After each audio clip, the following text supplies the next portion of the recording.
Salut tout le monde et bienvenue. Aujourd'hui, on va décortiquer, non, on va carrément plonger dans la méthode d'un des tout meilleurs traders de FTMO. Et attention, son approche, elle va complètement à contre-courant de tout ce qu'on entend d'habitude. Ça pourrait bien bousculer pas mal d'idées reçues sur le trading.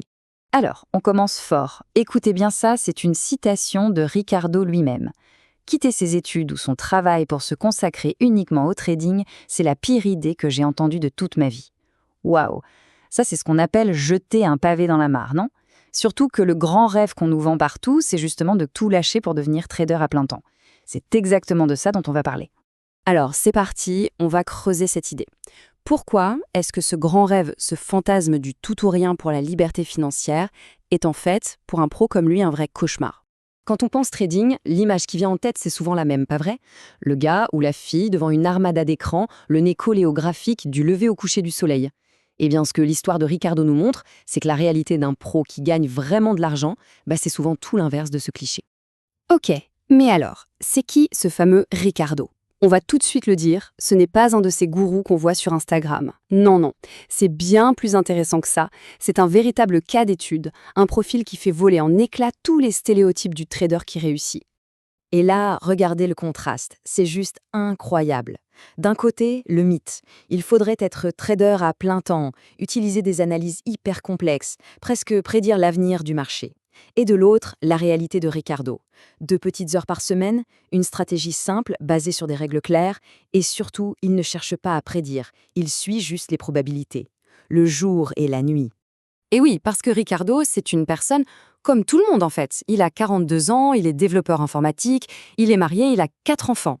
Pour lui, le trading n'est pas le centre de son univers. C'est une activité qu'il a optimisée pour qu'elle s'intègre dans sa vie bien remplie, et pas l'inverse. C'est une nuance énorme. Maintenant, attention. Préparez-vous à un chiffre qui va peut-être choquer. Le taux de réussite de sa stratégie, c'est seulement 10%. Oui, oui, on a bien dit 10%. La question qui brûle les lèvres, c'est « Mais comment c'est possible de réussir avec si peu de trades gagnants ?» Eh bien, c'est là toute l'astuce. Il a compris un truc fondamental. En trading, le but n'est pas d'avoir raison tout le temps. Sa stratégie est conçue pour que le peu de fois où il gagne, les gains soient tellement plus importants qu'ils effacent toutes les petites pertes. Il peut se prendre 12, même 13 pertes d'affilée. Et ce n'est pas grave. C'est normal, ça fait partie du plan. C'est un jeu de probabilité, pas de divination. Allez, on passe à un autre concept clé. C'est sa technique de gestion du risque qu'il a baptisé la stratégie du matelas. C'est une façon vraiment pro de voir le capital qu'on gère avec une propre firme. Et ça nous amène à une question qui est un vrai piège pour beaucoup de monde.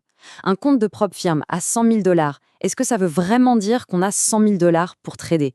On voit le gros chiffre, on s'imagine déjà avec cette somme, mais la réalité, elle est bien différente. Le point essentiel à comprendre, c'est celui-ci.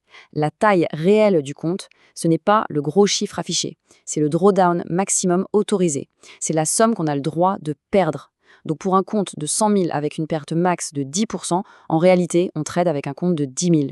Et pour passer le challenge, on doit faire 10% de profit, c'est-à-dire gagner 10 000, ce qui revient à doubler son capital réel. D'un coup, on voit que le défi n'est pas le même. Alors comment il fait concrètement? Sa méthode est simple. D'abord, il fait des profits sur son compte. Ensuite, et c'est ça la clé, il ne retire pas tout de suite. Il laisse une partie de ses gains s'accumuler. Et ce profit, c'est ça qui devient son fameux matelas de sécurité. C'est un coussin qui va absorber les futures séries de pertes. Ça lui permet même d'augmenter un peu son risque, mais de façon hyper contrôlée, sans jamais toucher au capital de départ. Ok, on a parlé de sa vie, de sa stratégie, de sa gestion du risque. Mais maintenant, on touche au socle, à la fondation de tout son système. Sans ça, rien ne tient. C'est le test. Mais pas n'importe quel test, un test rigoureux, sur le très long terme. Et sa métaphore est juste parfaite. Si votre stratégie n'est pas rentable, votre fondation est pourrie.